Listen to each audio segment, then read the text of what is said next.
Inclinemos nuestros rostros para orar. Nuestro Padre y nuestro Dios, te damos gracias por tu palabra, porque es una guía segura, una guía confiable en un mundo donde la gente no sabe a dónde buscar la verdad. Te pedimos, Señor, al estudiar la ley, la gracia y la salvación, que tu Espíritu Santo nos ayude a entender este tema tan importante. Te rogamos que te manifiestes aquí por medio de tu Espíritu Santo y que también bendigas a todos aquellos que están viendo vía satélite por televisión. Te damos gracias por acompañarnos y por escuchar nuestra oración, pues te lo pedimos en el nombre de Jesús. Amén. Vamos a comenzar nuestro estudio en este momento en el libro de Génesis, el capítulo 1 y el versículo 31. Génesis 1 y el versículo 31. Es la conclusión de la semana de la creación. En realidad es la conclusión del sexto día, es la terminación de la obra que hizo Jesús. Y claro, descansó el séptimo día. Pero al concluir el trabajo, el sexto día, quiero que noten cómo Dios vio lo que había hecho. Dice allí, y vio Dios todo lo que había hecho, y he aquí que era bueno en gran manera. Y fue la tarde y la mañana del día sexto. ¿Cuántas cosas malas hizo Dios en la creación? Ninguna. Todo lo que hizo Dios en la semana de la creación fue bueno. Y no solo bueno, sino bueno en gran manera. Pero Dios le advirtió a Adán y Eva de que había un árbol en el huerto del cual no debían comer. Y que si comían de ese árbol, el resultado iba a ser pecado. Y el fruto final del pecado iba a ser la muerte. Note lo que dice en Génesis el capítulo 2 y el versículo 16 y 17 que hemos leído antes. Y mandó Jehová Dios al hombre diciendo, de todo árbol del huerto podrás comer, mas del árbol de la ciencia del bien y del mal no comerás, porque el día que de él comieres, ciertamente morirás. Es decir, Dios le dijo a Adán y Eva, si ustedes comen del árbol, el mal va a entrar al mundo donde yo hice solamente el bien. Y todos sabemos la triste historia, o si no, no estaríamos aquí. Adán y Eva escogieron comer del fruto del árbol de la ciencia del bien y del mal. Inmediatamente comieron ellos, se produjo un cambio en este mundo. Donde antes todo era bueno, ahora penetró a este mundo el mal. Surgió la división. Eso se ve por el hecho de que cuando Dios viene y le habla a Adán y le pregunta qué ha hecho, Adán dice, la mujer que tú me diste me dio de comer y yo comí. Cuando viene a la mujer dice, la serpiente que tú hiciste me dio del fruto y yo comí. Fíjese que aquí están ya todos contra todos. Adán contra Eva, Eva contra Dios, Adán contra Dios. Ahora surge la discordia. Ahora se ha realizado un cambio en la orientación del hombre. Donde antes la orientación del hombre era solamente hacia el bien. Su único interés era el bienestar de los demás. Ahora Adán y Eva y sus descendientes se volvieron egoístas. En vez de su enfoque estar sobre Dios y sobre sus semejantes, ahora el único enfoque era sobre sí mismos. Es decir, se volvieron ególatras, se volvieron egoístas. El centro del enfoque ahora llegó a ser el yo. Es decir, hubo un cambio radical en la orientación del corazón de Adán y Eva y sus descendientes. Quiero que notemos en el libro de Génesis cómo es que el corazón, el hombre interno, dicta lo que sucede en términos de nuestras acciones en nuestra vida. Donde antes las acciones eran buenas porque el corazón era bueno, ahora las acciones llegan a ser malas porque el corazón es malo. Donde antes el corazón estaba inclinado hacia el bien, ahora el corazón se inclina hacia el mal. Vamos a notar este fenómeno en el libro de Génesis. Génesis, el capítulo 4 y el versículo 8 nos habla del primer asesinato de la historia, cuando Caín mató a su hermano Abel. Dice en el versículo 8, y dijo Caín a su hermano Abel, salgamos al campo. Y aconteció que estando ellos en el campo, Caín se levantó contra su hermano Abel y le mató. Cometió la acción de asesinato. Pero saben que la acción no era el problema.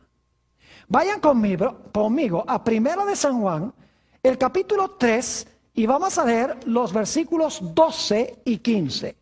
1 de San Juan, el capítulo 3, y los versículos 12 y 15. Dice en el versículo 12, no como Caín, que era del maligno y mató a su hermano. ¿Y por qué causa le mató?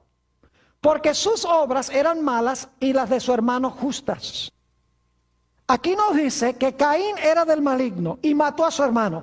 Ahora, ¿qué vino antes de que Caín matara a su hermano? Noten el versículo 15. Dice, todo aquel que aborrece a su hermano es que homicida. Y sabéis que ningún homicida tiene vida permanente en él. ¿Qué es lo que viene antes de la acción del asesinato? Dice aquí que viene el odio. El que aborrece, fíjense que dice, el que aborrece a su hermano es homicida. No dice el que aborrece a su hermano posiblemente algún día lo mate o cometa la mala acción. Dice el que odia o el que aborrece a su hermano, en el momento de aborrecerlo, ¿qué pasa? Es homicida. ¿A dónde comienza entonces el homicidio? No comienza con una mala acción, sino que comienza con una actitud del corazón, el aborrecimiento o el odio. Y el odio en el corazón finalmente fructifica y produce ¿qué cosa? Produce las malas acciones. Y si el corazón está torcido, las acciones serán ¿qué? Torcidas también. Noten otro ejemplo en el libro de Génesis. Génesis, el capítulo 6 y el versículo 5. Estaba hablando de la civilización antes del diluvio. Y noten la descripción tan lóbrega que se da de esta gente. Dice en el versículo 5, y vio Jehová que la maldad de los hombres era mucha en la tierra, y que todo, ahora escuchen bien, y que todo designio de los pensamientos del corazón de ellos era de continuo solamente el mal. ¿A dónde estaba el problema? Dice, todo designio de los pensamientos del ¿qué? Del corazón era de continuo el mal. Ahora, ese sentir del corazón, esos malos sentimientos en el corazón, ¿a qué llevaron? Noten el capítulo 6 y el versículo 11 y 12. 6, 11 y 12. El fruto de todo designio del corazón siendo el mal. Dice, y se corrompió la tierra delante de Dios. Y estaba la tierra llena de ¿qué? De violencia. Y miró Dios la tierra, y he aquí que estaba corrompida, porque toda carne había corrompido su camino sobre la tierra. Yo pregunto, ¿a dónde comenzó la corrupción? ¿Con las malas acciones o que con el mal pensamiento del corazón. Fue con el pensamiento del corazón, con las intenciones, con las motivaciones. El problema era con el corazón interno que llevó a las malas ¿qué? A las malas acciones. Noten también lo que dice Génesis 8 y el versículo 21 sobre el problema del corazón. Génesis, el capítulo 8 y el versículo 21. Esto es después del diluvio. Y Noé ofreció un sacrificio. Y dice, y percibió Jehová olor grato. Y dijo Jehová en su corazón, no volveré más a maldecir la tierra por causa del hombre. Ahora escuchen esto. Porque el intento del corazón del hombre es ¿qué cosa? Malo desde su juventud, ni volveré más a destruir todo ser viviente como he hecho. ¿A dónde está el problema del hombre? Dice, el intento del corazón del hombre es malo desde su juventud. ¿Dónde está el problema? ¿Con las malas acciones o con un corazón egoísta y malo? El problema, mis queridos amigos y hermanos, los que están viendo vía satélite, el problema es con el corazón, las intenciones internas, las motivaciones internas que llevan a cometer malas acciones. Tomemos un ejemplo más del libro de Génesis. El capítulo 27 y el versículo 41. Génesis 27 y el versículo 41. Aquí Jacob le acaba de quitar la primogenitura a su hermano Esaú. Y quiero que noten la reacción de Esaú. Dice allí en Génesis 27, 41, y aborreció Esaú a Jacob por la bendición con que su padre le había bendecido. Y dijo en su corazón, llegarán los días del luto de mi padre y yo mataré a mi hermano Jacob. Yo pregunto, ¿qué vino primero? ¿La intención de matar o el asesinato? La intención de matar. El problema era con qué cosa. Con sus intenciones, las intenciones internas del corazón. Es decir, el problema con el pecado es que el pecado torció el corazón del hombre. Cambió la dirección del corazón del bien hacia el mal. Torció el corazón. Torció las intenciones, las motivaciones. Y donde antes salía todo lo bueno del corazón, ahora en el corazón había mal y por lo tanto las acciones eran malas. Por eso nos dice en el libro de los Salmos, el Salmo 51, si quieren ir conmigo allí, Salmo 51 y el versículo 5, algo muy interesante en cuanto a todos los que nacemos en este mundo. Dice aquí en el versículo 5 el salmista David, he aquí, en maldad he sido formado, y en pecado me concibió ¿quién? Mi madre. ¿Desde cuándo nacemos torcidos? Aún antes del nacimiento. Nos torcemos desde el momento de nuestra ¿qué? De nuestra concepción como fruto del pecado de Adán. Fuimos concebidos en pecado. Somos egoístas. Aún antes de conscientemente saberlo. Permítame darles un ejemplo. No hay nada más egoísta en el mundo que un bebé. ¿Qué pasa si usted no le da al bebé la leche cuando el bebé cree que debe hacerle la leche? El bebé dice, mamá, por favor, ¿me das leche? ¿Qué hace? Llora. Y si todavía no le dan la leche, ¿qué hace? Grita. Y si todavía no le dan la leche, ¿qué? Patalea. Porque para ese bebé no hay nada en el mundo que exista sino ¿quién? Sino él solamente.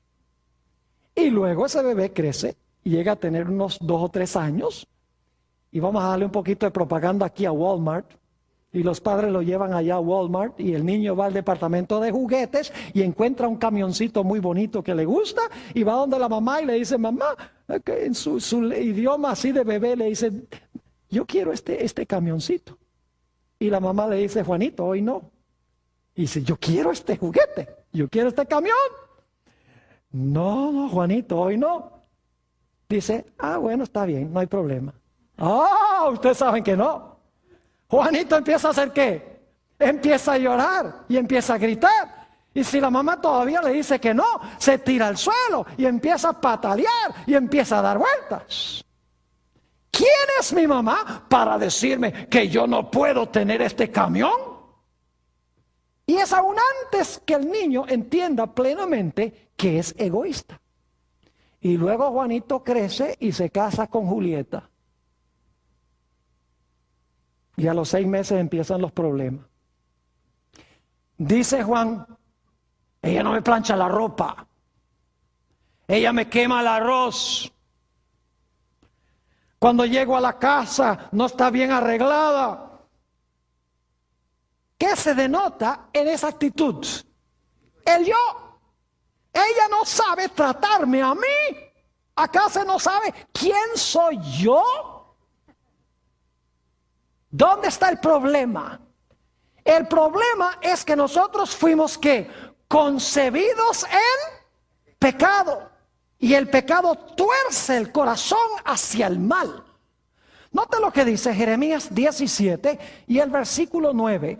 Jeremías el capítulo 17 y vamos a leer el versículo 9. Aquí Jeremías conocía muy bien la situación del corazón humano.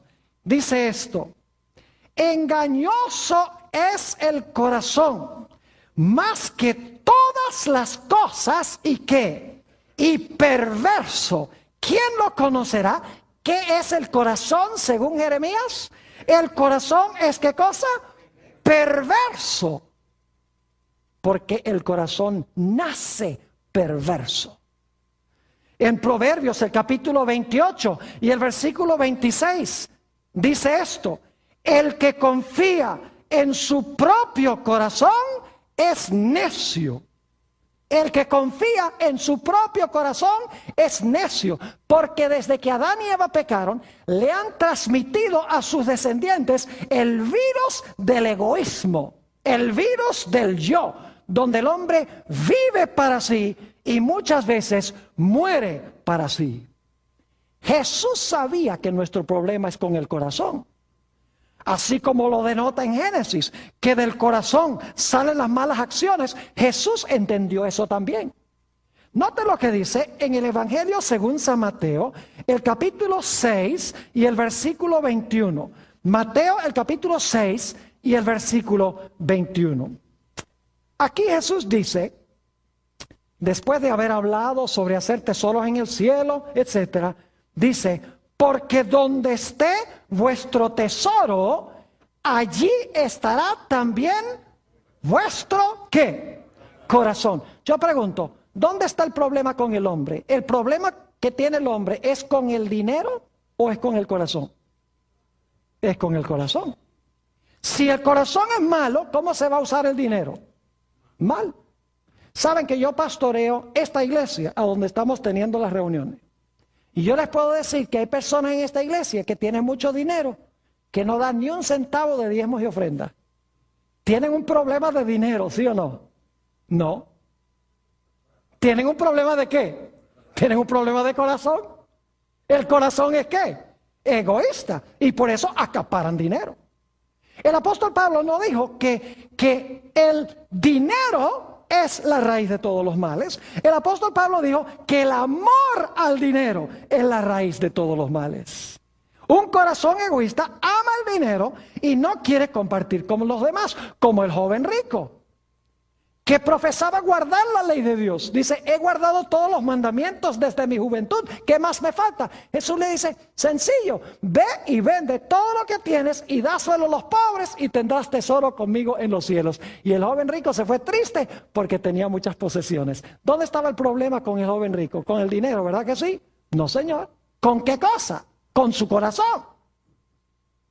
Saben, en esta iglesia yo no tengo que predicar mucho sobre dinero, ni pedirle a la gente dinero. La gente que sabe, que asiste aquí, sabe que yo muy raras veces predico sermones sobre dinero, sobre mayordomía, sobre diezmos, sobre ofrendas.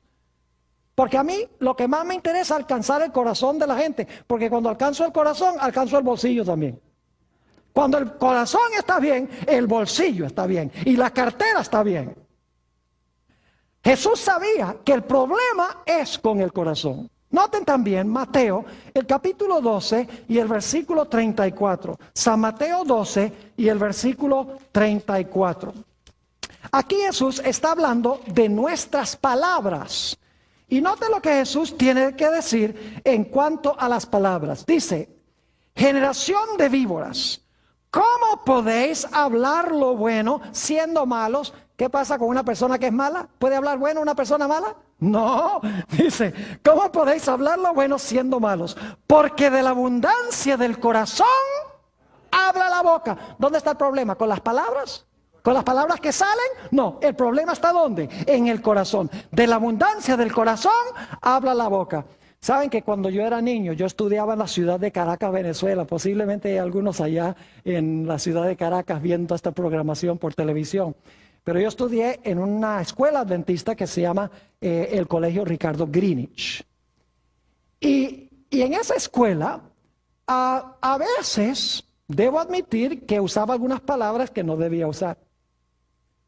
¿Y sabe lo que pasaba? Cuando yo hablaba esas palabras, mis maestros llamaban a mis padres y les contaban que yo había usado malas palabras. ¿Y sabe lo que pasaba? No solamente me castigaban en la escuela, sino cuando llegaba a la casa también.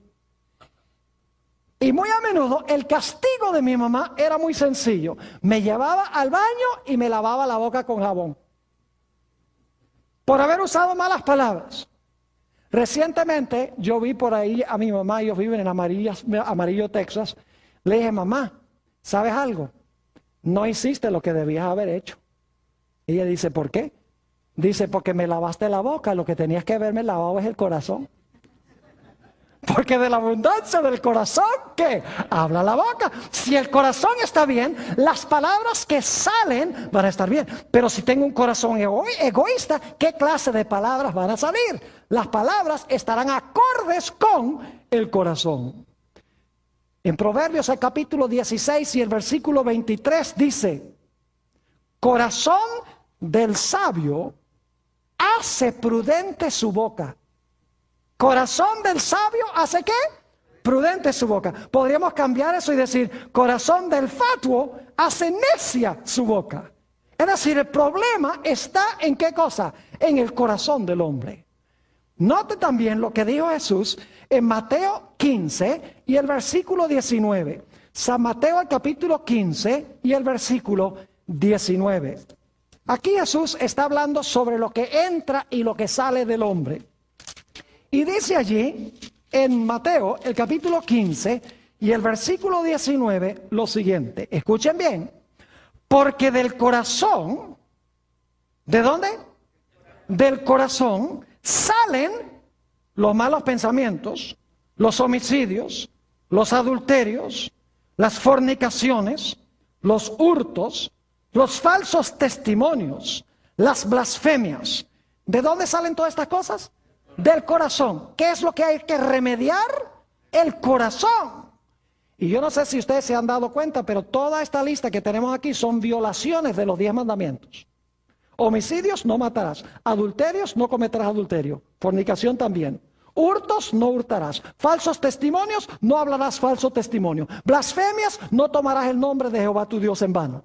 Es decir, cuando el corazón es malo, ¿qué hace la gente con la ley de Dios? La gente viola la ley de Dios. Cuando el corazón está bien, ¿qué hace la gente? La gente guarda la santa ley de Dios. Es decir, el problema no está con las malas acciones, sino con la fuente que produce las malas acciones. Todos conocemos lo que dice en Mateo, el capítulo 5 y el versículo 27 y 28. Vayan conmigo un momento allí. Mateo 5 y el versículo 27 y 28. Y escuchen especialmente los hombres que están aquí en este recinto y los que están viendo por televisión. Porque esto se aplica especialmente a los hombres, aunque también se aplica a las mujeres. Dice aquí en el versículo 27, Jesús, oísteis que fue dicho, no cometerás adulterio. Pero yo os digo que cualquiera que mira a una mujer para codiciarla, ya adulteró con ella en su corazón. ¿Cuándo es que uno comete adulterio? ¿Cuando cometió el acto o cuando codició a la mujer en el corazón? Fíjense que Jesús dice que una persona que mira a una mujer para codiciarla, ya cometió adulterio ¿dónde? En su corazón. Y tarde o temprano, esa actitud del corazón va a fructificar y va a causar ¿qué cosa? La acción del adulterio o el acto del adulterio. Es decir, el hombre tiene un problema con el corazón. Al principio, Adán y Eva tenían un corazón puro, que no llevaba sino al bien. Era un corazón que se preocupaba por ser fiel a Dios, por amar a los semejantes. Pero cuando Adán y Eva pecaron, el corazón se torció. Y ahora el corazón se tornó egoísta. Y del corazón no salía sino el mal. Jesús dijo, por sus frutos conoceréis la naturaleza del árbol. Ahora yo pregunto, si un árbol de aguacate no produce aguacates, ¿dónde está el problema? ¿El problema está con los aguacates o el problema está con el árbol? El problema está con la naturaleza del árbol. Es decir, el problema es que los frutos son un reflejo de la naturaleza del árbol. Así como los frutos en nuestra vida son el resultado de la condición de nuestro corazón. Es decir, nosotros necesitamos de alguna manera que Dios restaure la condición original en la cual nos encontrábamos, que Dios sane, que Dios rectifique el problema que nosotros tenemos en el corazón. Y lo primero que necesitamos es reconocer la condición de nuestro corazón. ¿Y saben qué es lo que nos revela lo malo que es nuestro corazón? La ley de Dios. Noten lo que dice en el libro de los Romanos, el capítulo 7 y el versículo 7. Romanos, el capítulo 7 y el versículo 7. La ley de Dios nos dice en realidad lo que nosotros somos. Romanos 7 y el versículo 7. Dice, ¿qué diremos pues? ¿La ley es pecado? En ninguna manera. Pero yo no conocí el pecado, sino por la ley, porque tampoco conociera la codicia, si la ley no dijera, no codiciarás. ¿Cómo sé yo que la codicia es mala? ¿Cómo sé yo que la codicia es pecado? ¿Cómo sé yo que el adulterio es malo? ¿Cómo sé yo que el falso testimonio es malo? Sencillamente porque la ley me dice que todas estas cosas son ¿qué? Todas estas cosas son malas. Es decir, la ley diagnostica el problema que tengo en el corazón. Y me dice, tú tienes un problema grave en tu corazón que necesita ser remediado. La ley de Dios diagnostica el corazón y me muestra el corazón exactamente como es. Permítame ilustrar lo que quiero decir. Supongamos que un individuo va a un médico, el médico le hace el examen y el médico descubre que el individuo tiene cáncer. Y el individuo mira al médico y le dice al médico que yo tengo cáncer. Sí, hicimos todos los exámenes y no hay duda alguna de que usted tiene cáncer. Imagínense si ese individuo, si ese paciente dijera, usted me dijo que tenía cáncer. Y saca una pistola y mata al médico. Yo pregunto, cuando el médico le muestra que tiene cáncer, ¿le está haciendo un bien o un mal? Le está haciendo un bien. Porque cuando él se da cuenta que tiene cáncer, ¿qué va a buscar? Va a buscar a alguien que le cure el problema del cáncer. Así es la ley. La ley me muestra que tengo un corazón malo. Me muestra que tengo cáncer espiritual y la ley me dice, tú necesitas que te remedien el problema del corazón o si no, tu corazón te va a matar. Me muestra mi condición y me manda a buscar una ¿qué? Una solución. Y me dice exactamente lo que soy sin mentir, gracias a Dios. Así que lo primero que necesito conocer es mi corazón. Necesito que Dios me muestre mi corazón pecaminoso. ¿Cómo soy yo en verdad? Para que entonces yo pueda buscar un ¿qué? Un remedio al problema. Porque no voy a buscar un remedio si no considero que estoy ¿qué? Enfermo. Permítame darles otro ejemplo para que puedan entender. La Biblia dice que la ley de Dios es como un espejo. ¿Qué pasa cuando ustedes se levantan por la mañana y miran en el espejo? Yo le digo, cuando yo me miro en el espejo, yo veo un desastre. Cuando estoy recién levantado. Pues estoy despeinado, todavía no me he afeitado, me está saliendo la barba. Y digo, no puedo salir a la calle así. Yo pregunto, ¿el espejo me está diciendo la verdad? ¿Me está haciendo un favor el espejo? ¿Debo darle gracias a Dios por el espejo? ¡Oh, claro que sí! O sería mejor decir, espejo mentiroso. ¿Cómo te atreves a decirme que yo necesito arreglo? Y entonces agarro una piedra y rompo el espejo. ¿Eso soluciona mi problema? No. El espejo me está haciendo un favor. Me está mostrando a mí lo que en realidad soy, sin mentir, para que entonces yo pueda buscar agua y jabón y el peine y arreglarme. De la misma manera, la ley de Dios me muestra que tengo un corazón enfermo, que tengo el problema interno del pecado y que necesito remedio, necesito que sea curado mi corazón. Y entonces la ley me manda a buscar una solución a mi problema.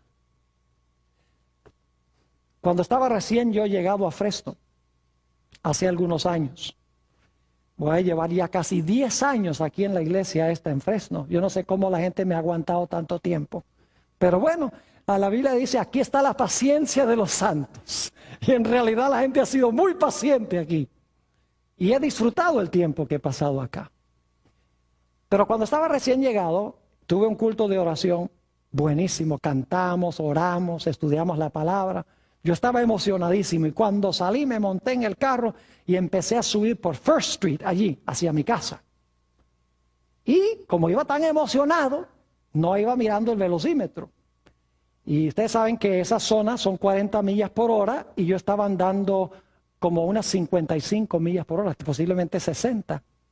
Y en estas cuando voy emocionado y cantando, de repente veo esa luz del policía atrás. Y llega el policía, me para, llega a la ventana del carro y dice, señor, por favor, deme su licencia de manejar. Sí, oficial, cómo no. Saco la cartera y no consigo la licencia. Digo, no tengo la licencia. Dice, bueno, deme entonces la registración del carro. Ah, eso sí, lo tengo ahí en la guantera. Y voy, abro la guantera y busco entre los papeles. Tampoco tengo la registración. Me dice, bueno, ¿tiene la tarjeta de seguro? Ah, eso sí lo tengo, le digo yo, tarjeta de seguro. Y busco entre los papeles, tampoco la tarjeta de seguro. Finalmente me dice, mire, ¿cómo se llama usted? ¿Y qué hace? Y me daba casi pena decirle, mire, yo soy pastor de la iglesia de ella a la vuelta de la esquina. Porque los pastores deben obedecer la ley. Y yo soy pastor ahí. Dice, ¿usted no sabe que estaban dando casi a 60 millas por hora en una zona de 40? Le dije, sí, oficial, usted tiene razón. Usted me está diciendo la verdad. Pero le dije que vengo de una reunión en la iglesia donde cantamos, no fue tan bien. Eso fue glorioso, le dije, iba distraído. El policía dice, espere un momento, y se fue allá a su automóvil, y como tiene computadora, buscó en la computadora mi nombre. Y unos pocos minutos después, llega otra vez a la ventana del carro y dice, Pastor Bor, por esta vez, se la voy a perdonar. Y yo estaba diciendo, gloria al Señor. Pero ahora escuchen bien, ¿hizo bien el policía? El policía no hizo bien. Y ustedes dicen, ¿cómo que no hizo bien? No le pusieron la multa. Claro, yo me fui contento porque no tuve que pagar la multa. Pero el policía no hizo bien. Déjenme explicarles por qué. Yo había quebrantado, ¿qué cosa? La ley. Y la ley exigía que yo, si había quebrantado la ley, que hiciera ¿qué cosa? Que pagara la multa.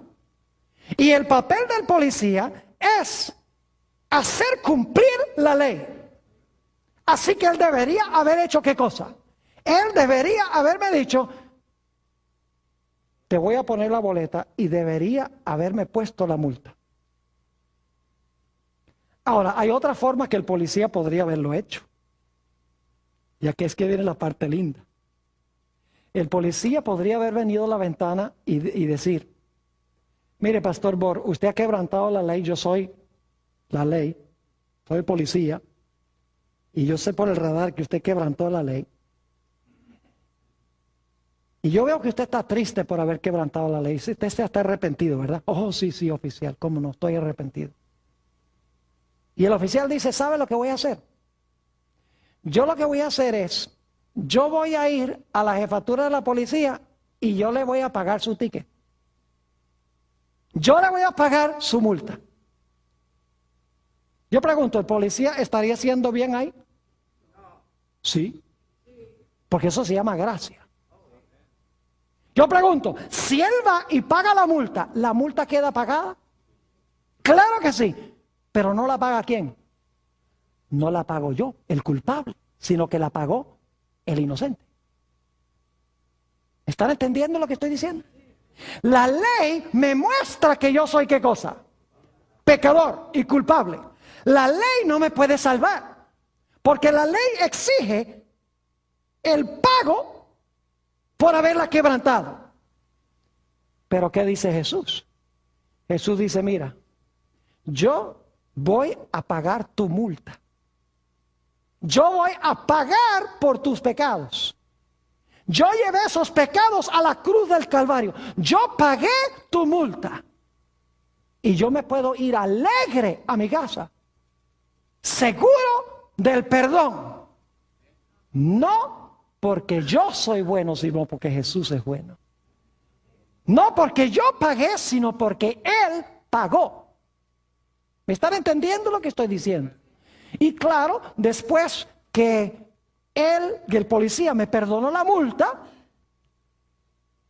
próxima vez que estoy pasando por esa calle aquí en First Street, 80 millas por hora, a toda velocidad. Y el mismo policía me para, siguiente día, y mira y dice, ¿usted no es el que paré ayer? Y yo le digo, con una sonrisa, sí, oficial. Y el oficial dice, ¿y usted no aprendió nada de lo que pasó ayer? Y le digo yo, sí, que usted está pagando. ¿Qué creen que va a hacer el oficial? El oficial me va a poner la multa de hoy y la de ayer también. ¿No es así? Es decir, el hecho de que el policía pagó mi multa no significa por eso que ahora yo tengo libertad para violar la ley. Por gratitud a ese policía, ¿qué voy a querer hacer? Voy a querer cada vez que paso por ahí, inclusive hasta el día de hoy, cada vez que paso por aquí, por la esquina de Clinton y First, me acuerdo de esa experiencia. Y me acuerdo que el policía no hizo lo que debería haber hecho. Debería haber ido a pagar la multa. Pero me la perdonó. Es decir, mis queridos hermanos y hermanas, yo nazco con un corazón torcido. La ley me muestra lo que soy, exactamente, no miente. Si soy adúltero, me dice eres adúltero. Si odio a mi hermano, me dice tú odias a tu hermano. Y eso es pecado. Si hablo falso testimonio, la ley lo dice clarito. Si practico idolatría, la ley me lo dice. La ley no miente. Y la ley dice, la paga del pecado es ¿qué cosa? La paga del pecado es muerte. La ley, en otras palabras, revela mi pecaminosidad, revela lo malo que es mi corazón, con el fin de que yo vaya a buscar un qué, yo vaya a buscar un remedio. Ahora yo pregunto, ¿cuántos de nosotros hemos pecado? Todos hemos pecado. Y saben que cuando la ley me muestra que soy pecador y que merezco la muerte, algo sucede. La ley dice, yo no te puedo librar porque yo exijo que tú seas castigado. Pero la ley dice, hay uno que sí te puede resolver el problema. Y es aquel que pagó la deuda que yo exijo. Porque yo exijo la muerte, la paga del pecado es muerte. Yo no estoy en asuntos de misericordia, dice la ley. Yo sencillamente muestro el pecado y que debe morir. Yo no te puedo resolver el problema. Pero dice, pero si tú vas a Jesús, Él cargó la culpa de tu pecado, Él sufrió la muerte que tú debes sufrir. Si tú lo aceptas a Él, tú eres acepto en el amado. Note lo que dice en el libro de Gálatas, el capítulo 3 y el versículo 13. Gálatas, el capítulo 3 y el versículo 13. Un lindo versículo de la Escritura. Dice allí, Cristo nos redimió de la maldición de la ley. ¿Por qué la ley nos maldice? ¿Por qué es que la ley nos maldice? Porque somos ¿qué? Pecadores. La ley no es mala. La ley es buena, yo soy malo y la ley me maldice porque soy pecador. Dice, Cristo nos redimió de la maldición de la ley. ¿Y cómo lo hizo? Hecho por nosotros maldición. Es decir, Jesús pagó la multa que yo debo pagar. Porque está escrito, maldito todo el que es colgado en un madero. Ahora, ¿cómo me voy a sentir yo cuando yo miro a la cruz de Jesús y veo que Jesús cargó con la pena que yo debía sufrir? Cuando lo veo colgando en la cruz clamando, Dios mío, ¿por qué me has desamparado? Cuando veo al Señor Jesucristo sudando gotas de sangre en el Getsemaní, orando para que su Padre quite la copa. Cuando veo lo horrible que es el pecado, lo terrible que es el pecado y lo que hizo con Jesús. ¿Ustedes creen que yo voy a querer seguir pecando cuando veo lo que el pecado hizo con Jesús? Claro que no. Es decir, la ley, quiero que entendamos esto, la ley me muestra mi pecaminosidad y dice, yo no te puedo resolver el problema de tu corazón. No puedo resolver el problema de tu pecado porque yo lo que exijo es que si tú pecas, mueres. Pero la ley dice, si vas a Jesús, allá hay uno que cargó tu desobediencia a la ley. Y sufrió terriblemente por tus violaciones de la ley. Si tú lo recibes a Él, ya Él sufrió el castigo en tu lugar. Ya tú no tienes que sufrirlo. Ya Él pagó la multa que tú debes pagar, que es la muerte. Yo les pregunto, ¿creen ustedes que en ese momento se despierta en mi corazón gran gratitud para con Dios? Claro que sí, escuchen bien. En ese momento se realiza en mi corazón un cambio. Y yo miro a Jesús en la cruz y digo, Señor, es terrible el pecado. Mira lo que te hizo mi pecado. Yo no quiero más nada que ver con ese monstruo. Y de repente ahora se empieza a realizar un cambio en mi corazón. Ahora no quiero pecar. Porque el pecado llevó a mi Jesús a la cruz. Lo hizo sufrir. Me hace pensar de la experiencia de Adán. Imagínense ustedes, cuando Adán y Eva pecaron, que Dios le dijo a Adán, mira, tienes que conseguir 2 corderos en un mundo donde nunca existía la muerte. Hasta ese momento Adán había justificado el pecado. Había dicho, no, la mujer que tú me diste. Es decir, tú tienes la culpa porque me diste la mujer. Él no sentía arrepentimiento por el pecado. Él no veía lo terrible que era el pecado. ¿Saben cuándo Adán se dio cuenta lo terrible que era el pecado?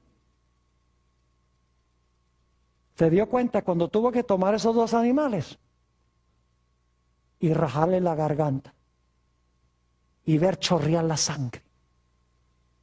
Y de repente esos corderos están inertes en los brazos de Adán.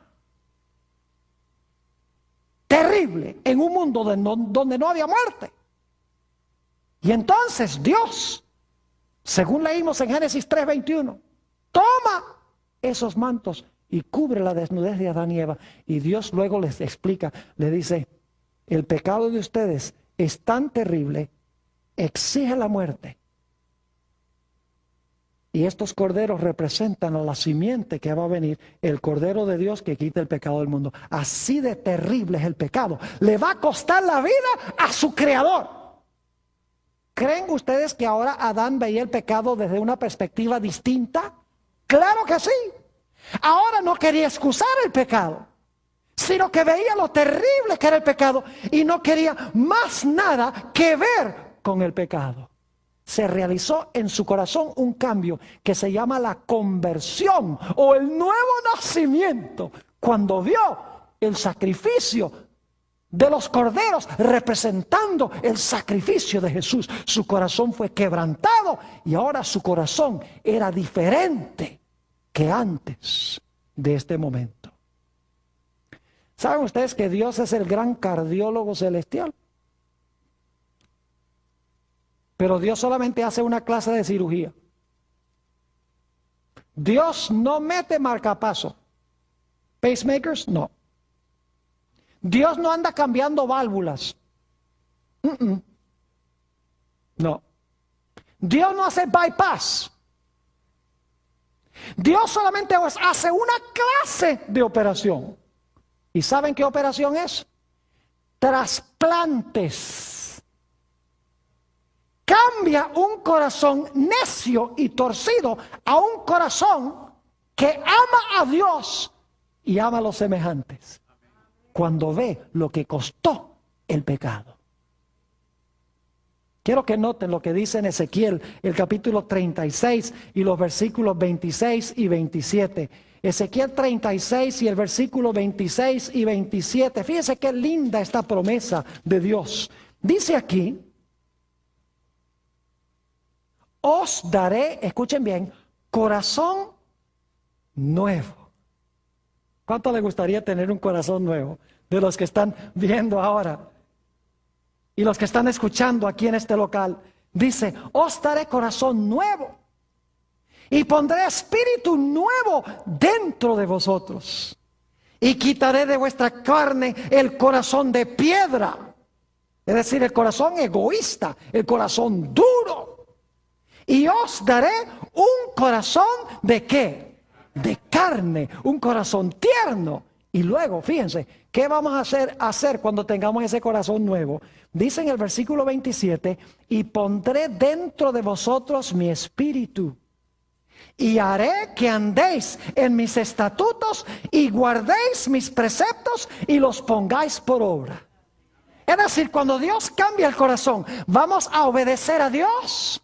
Claro que sí, pero lo vamos a obedecer no porque tenemos que hacerlo, sino porque queremos hacerlo, porque lo amamos, porque hemos visto lo que el pecado cuesta. Yo he estado casado. ¿Les digo cuántos años he estado casado? He estado casado 34 años. Y cada año le doy a mi esposa un regalo de aniversario. ¿Saben por qué le doy el regalo de aniversario? Porque si no se lo doy, me pone a dormir en el garaje. Porque si no le doy el regalo de aniversario, no me hace la comida. Porque si no le doy el regalo de aniversario, me toca planchar mis propias camisas. ¿Ustedes creen que yo le doy el regalo de aniversario por eso? ¿Pues estoy obligado a hacerlo? No. ¿Saben por qué? Para mí es un deleite dárselo. Porque hay amor. ¿Me están entendiendo? Cuando yo amo a Dios de corazón, va a ser un deleite obedecerle. Por eso el Señor Jesucristo dijo, si me amáis, guardad mis mandamientos. Hoy en día los cristianos dicen la ley, los mandamientos, eso no hay que guardarlo. Pues eso fue clavado en la cruz. Los que dicen eso no conocen lo que es recibir un nuevo corazón. No nos salvamos porque guardamos la ley, sino que Dios nos salva y luego por deleite guardamos la ley. Y el que dice no tengo que obedecerle porque le conozco, es mentiroso, dice la Biblia, y la verdad no está en él. Noten la linda promesa también en el libro de Jeremías, el capítulo 31 y el versículo 33. Jeremías, el capítulo 31 y el versículo 33. Dice aquí esta linda promesa. Pero este es el pacto que haré con la casa de Israel después de aquellos días, dice Jehová. Daré mi ley en su ¿qué? En su mente, y la escribiré en su corazón, y yo seré a ellos por Dios, y ellos me serán por pueblo. ¿Saben que muchos cristianos hoy en día dicen, yo no estoy bajo el viejo pacto, sino que estoy bajo el nuevo pacto? En el antiguo pacto era por ley, ahora es por gracia. Los que dicen esto no saben lo que están hablando. Porque en ambos pactos hay ley. La única diferencia es que en el viejo pacto los 10 mandamientos estaban escritos en tablas de piedra. Mientras que en el nuevo pacto los 10 mandamientos están escritos en el corazón. Los mandamientos no cambian, lo que cambia es el lugar a donde están escritos los 10 mandamientos. De nada me vale tenerlos escritos en tablas de piedra. Para yo poder obedecer y querer obedecer a Dios, tengo que tener esos mandamientos escritos ¿a dónde? En el corazón. Saben que hay una profecía mesiánica muy bonita en cuanto a Jesús. Se encuentra en el Salmo 40 y el versículo 8, donde dice el salmista hablando de Jesús: me deleito en hacer tu voluntad. Tu ley está escrita en mis entrañas o en mi corazón. ¿Por qué se deleitaba Jesús en hacer la voluntad de su Padre? Porque la ley estaba escrita ¿dónde? La ley estaba escrita en el corazón. Es decir, la única forma en que puede cambiar nuestra conducta es si Dios transforma y cambia nuestro corazón por medio de la experiencia que se llama el nuevo nacimiento o la conversión. Pero escuchen bien, ¿qué va a pasar después que Dios nos da un nuevo corazón? Saben que si no alimentamos bien a ese nuevo corazón, ese corazón se daña también. Por eso, aunque Dios nos dé un nuevo corazón, debemos alimentar diariamente ese corazón para mantenerlo limpio. Ustedes conocen la bienaventuranza de Mateo 5:8, donde dice: bienaventurados los de limpio corazón, porque ellos verán a Dios. Pero una vez limpio, no siempre limpio. Cristo nos da un corazón nuevo, nos limpia el corazón. Pero luego hay que mantener el corazón limpio. Y ustedes dicen, pero Pastor Bor, ¿cómo puedo mantener mi corazón limpio? Tienen que alimentarlo bien.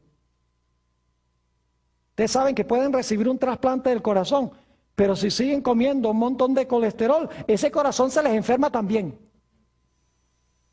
De la misma manera, Dios nos cambia el corazón, pero si seguimos alimentándonos espiritualmente, de lo que daña nuestra vida espiritual, ese corazón se enferma también. Ahora, ¿qué es lo que puede mantener el corazón limpio? Noten el Salmo 119 y los versículos 9 al 11. Salmo 119 y el versículo 9 al 11. Este es un pasaje hermoso que está hablándole primordialmente a los jóvenes, pero también yo creo que tiene un mensaje grande para los adultos. Salmo 119 y los versículos 9 al 11. Dice aquí, y el Salmo 119 es el salmo más largo de la Biblia, dice: ¿con qué limpiará el joven su camino? Con guardar tu palabra. Con todo mi corazón te he buscado, no me dejes desviarme de tus mandamientos. Ahora escuchen esto. En mi corazón he guardado tus dichos, es decir, tus palabras, para no ¿qué? Para no pecar contra ti. ¿Cómo mantengo el corazón limpio? Metiendo en mi corazón las palabras ¿de quién? De Dios, en la Biblia. ¿Qué sucede cuando yo meto en mi corazón mucha televisión? Novelas. ¿Sabe que las novelas enfatizan la honestidad, la fidelidad matrimonial, todas esas cosas, verdad que sí? ¡Ah! No dicen no. Dicen, claro que no. ¿Qué enfatizan las novelas? El adulterio, la mentira, la trampa, el odio, el asesinato. Y cuando nosotros vemos eso, ¿qué pasa con el corazón? El corazón se ensucia. El corazón se va dañando de nuevo. Se vuelve egoísta. ¿Qué tengo que hacer para mantener puro mi corazón? El nuevo corazón que Jesús me da. Lo que tengo que hacer es llenarlo de cosas buenas. Llenarlo con los dichos de Dios. Por eso en Efesios 5 y el versículo 26, que ustedes tienen en su lista, dice que Dios limpia el corazón por el lavacro de la palabra, el agua del lavacro de la palabra.